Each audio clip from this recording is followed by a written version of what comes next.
Now that we have quite a bit done on that building, maybe we should start to talk a little bit about the details, some of the details that would be going in. Part of this kit on the main building where you got the three doors right here.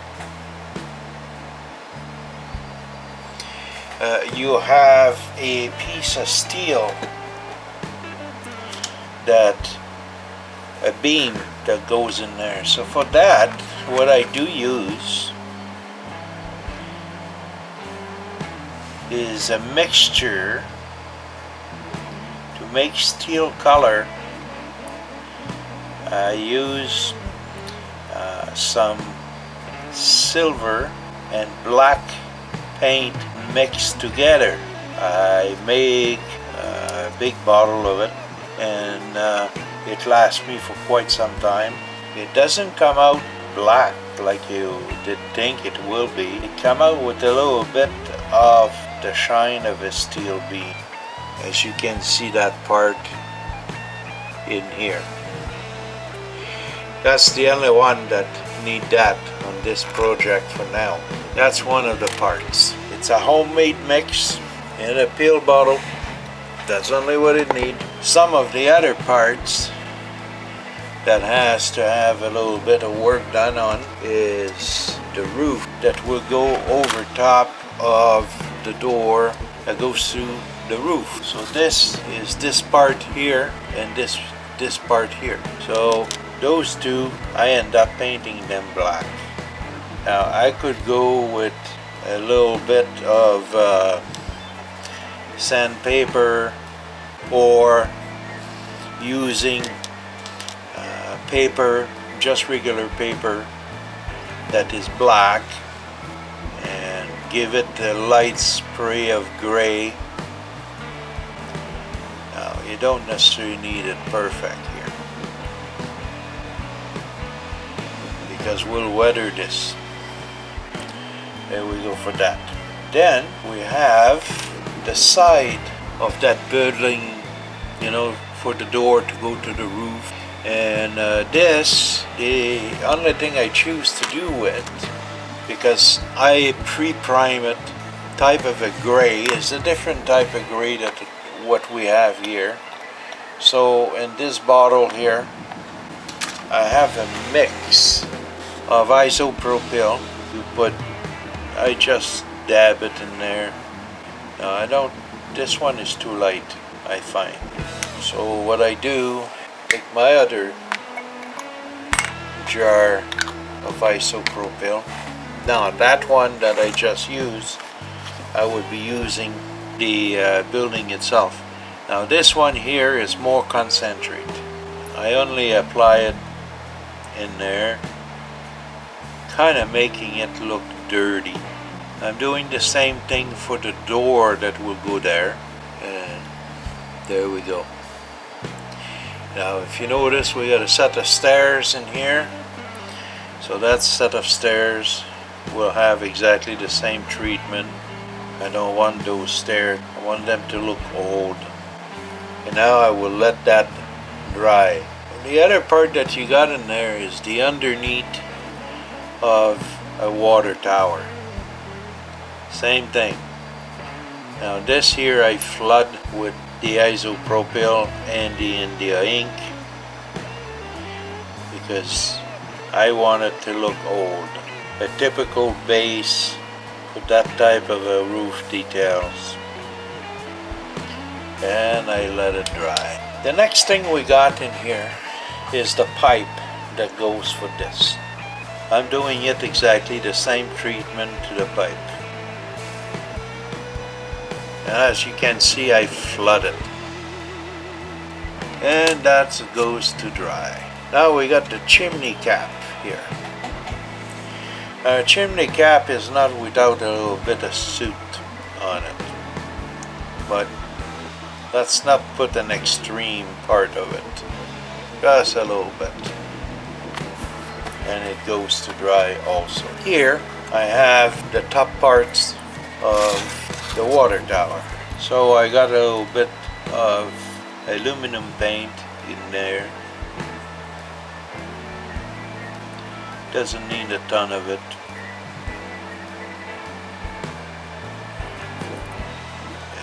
You can see, I don't know if you can see it in the camera, but you can see the difference in between the silver and what was there. You don't have to have a degree on painting to paint this here. It's pretty straightforward. We'll do a little bit more work into that piece before it's ready to go in the building after we did the roof and put the electrical on and so on.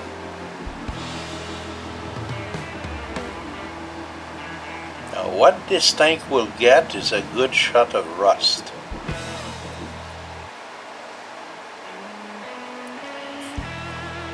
I'm modeling the new era, right, from, let's see, 80s, 90s. This tank by then will have been disaffected. They won't be using it anymore, so they will not necessarily maintain it as well. So that will look a little older in comparison of how they keep the building. Because this building, being old, for the purpose of this layout, is a building that's been very well maintained. Okay. So now we'll let that dry too.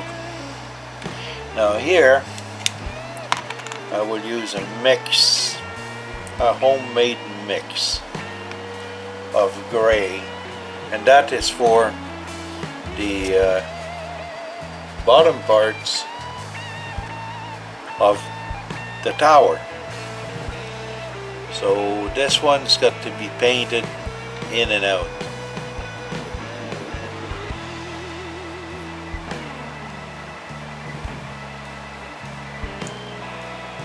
And you have 4 parts.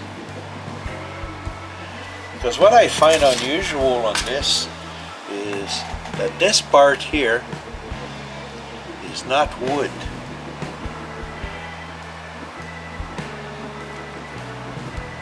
It's concrete.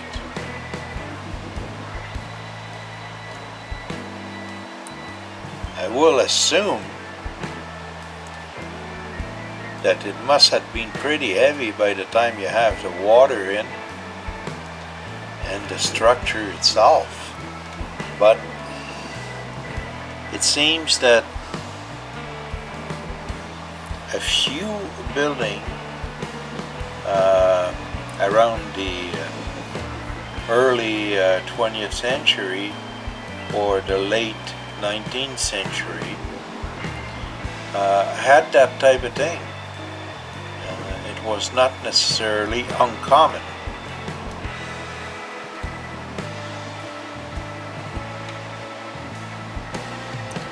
Now, all those pieces have to be weathered.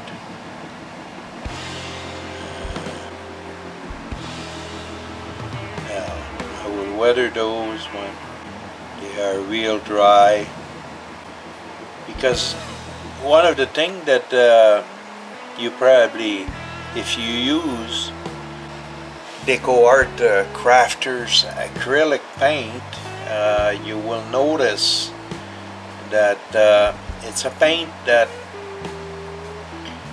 you can easily remove, you know, by working it too much, or it's a funny paint to work with.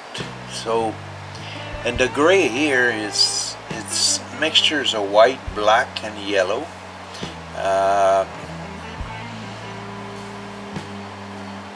It's been done quite a while back, because I always keep a jar of that color on the workbench. And when it get a little lower, I mix some more, and it's not necessarily the same gray, and that is fine. I'm not the type of guys that have a recipe book for colors. I mix my colors. They look good at one point, fine, I apply them. If when they are applied I don't like the result, well, I will use weathering, or I will put a little bit more tint on the paint and repaint it. So now those here are done. So we got to let them dry too. So what is left? What is left is the ladder. Now I will probably not use this ladder. I will use another ladder that is already done. But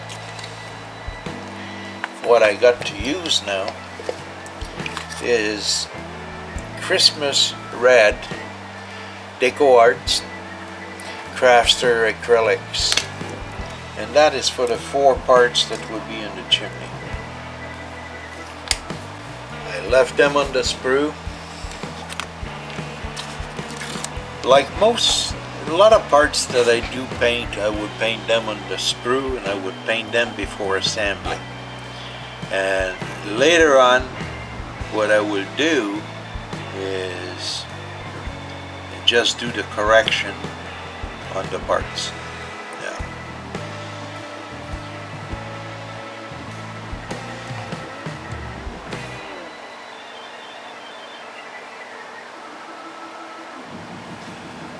That part had been done.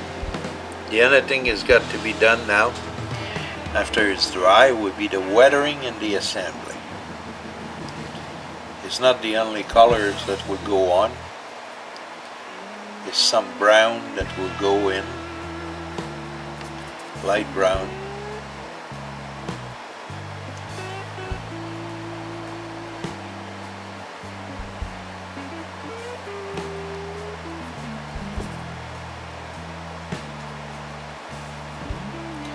And as you probably notice, the people who use this kind of paint, it's a paint that dries very quickly.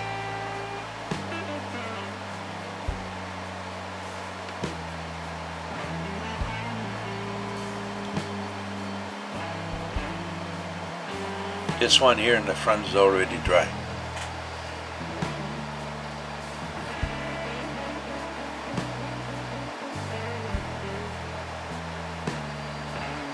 So now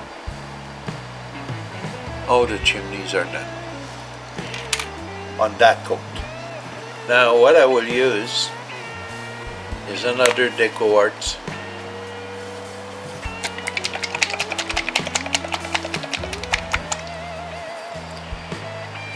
which is tan Moreno Crafters acrylics. It's an all-purpose acrylic.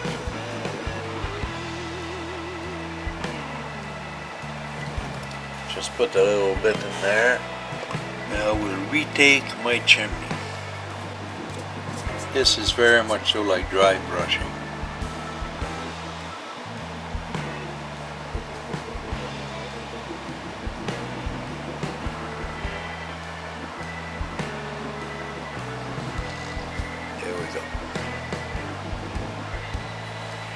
You can see the difference in between the two.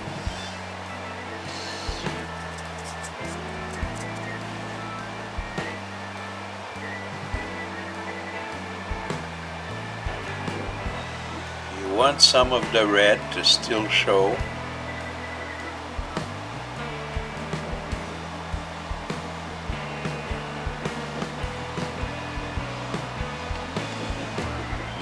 But you want some of the structure to stay there. Now that's the chimney after we put the tan color on.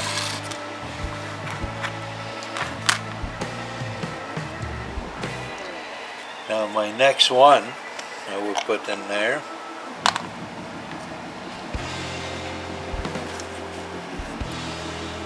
If you remember the mix that I was talking about, India ink. Now the India ink has been put in. We'll let that dry.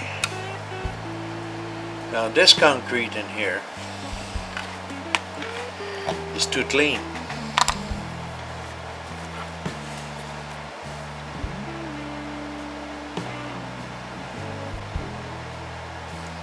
There we go for that. A little bit on the top there, a little bit on the top here. Go on the inside.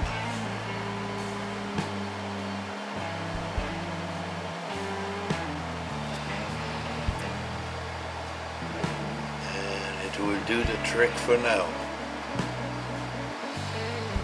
Now that is dry. Now this here came in exactly the way I wanted. So that's good. So is the cap of the chimney. Now let's look at those. Those are coming okay. A little bit more on the stairs. The side walls in here are just the way they should be. What is needed now for certain of those parts is, you guessed it, the chalk. This one is not dry enough yet, so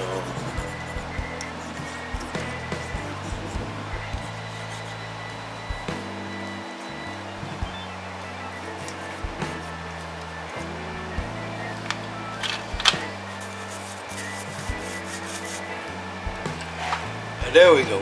That doesn't need more than that. This here, it looks like paper cover. So is this part here, right? The stairs is looking old. The door by itself, and then here that just look like wood that is aged and kind of dirty. I'm not doing anything on that steel beam.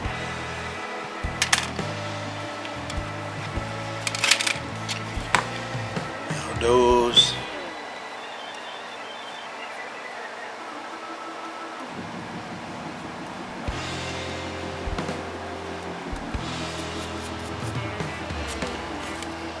will need a little bit more brown.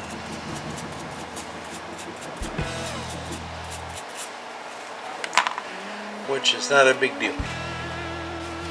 I unfortunately went and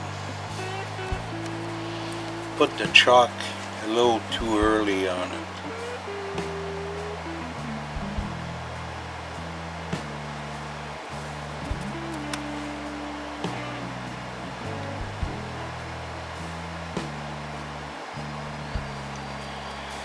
Now that's the type of mistake you like to make.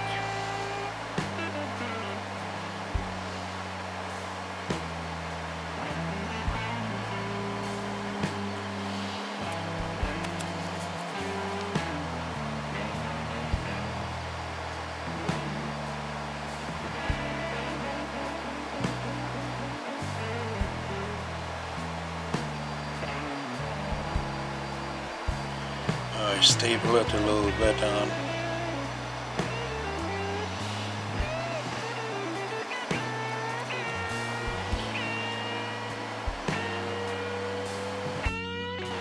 Now those one will have to really dry before I get back to them. So that's pretty much so. What is it for today? The next step would be installing the window. Would be putting together some of those detail parts, and starting to think about the floors, you know, where they will go, and so is the roof, so that I can come in and establish what the electrical will be. Now in a building like this, I would put the window in, and then I will assemble the building itself, so make sure that it's all square, and then put a bottom and put a roof on it, and that's when I will decide about if I put any floor on. But that will determine where I put my light bulbs. The light bulbs would all be LED with resistors. They are powered by the 12 volt that we got on the layout. Well, now we're at the time that we have to start to install the windows on the buildings. What I recommend is you take a piece of cardboard like this, and you put your glue in the cardboard. The points of toothpicks. Now, slightly put some glue in there.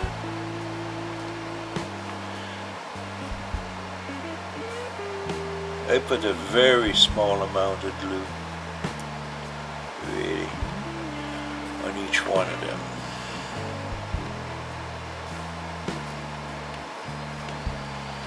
Then you set the window in. That'll give you a window.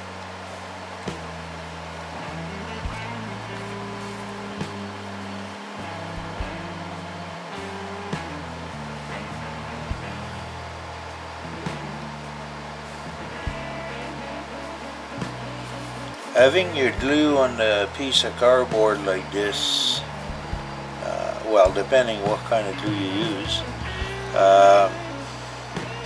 gives you a better control on the glue.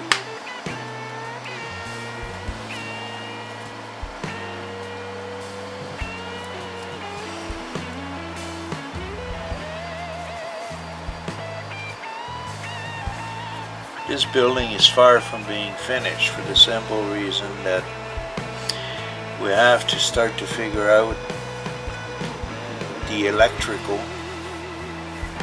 in the building. And then I have to do some signage.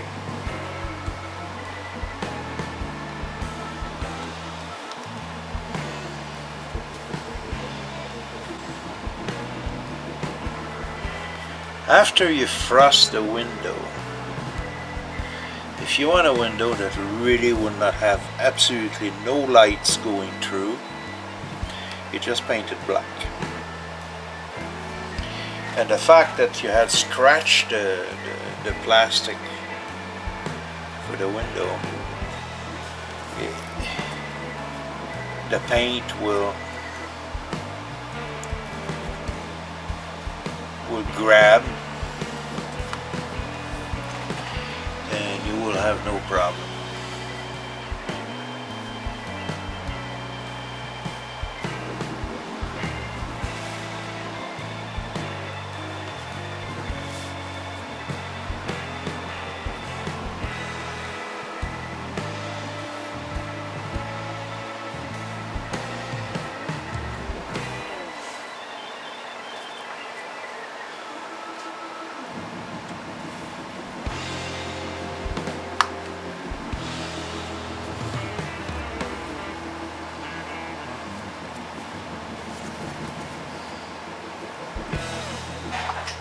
Now all our windows are in place.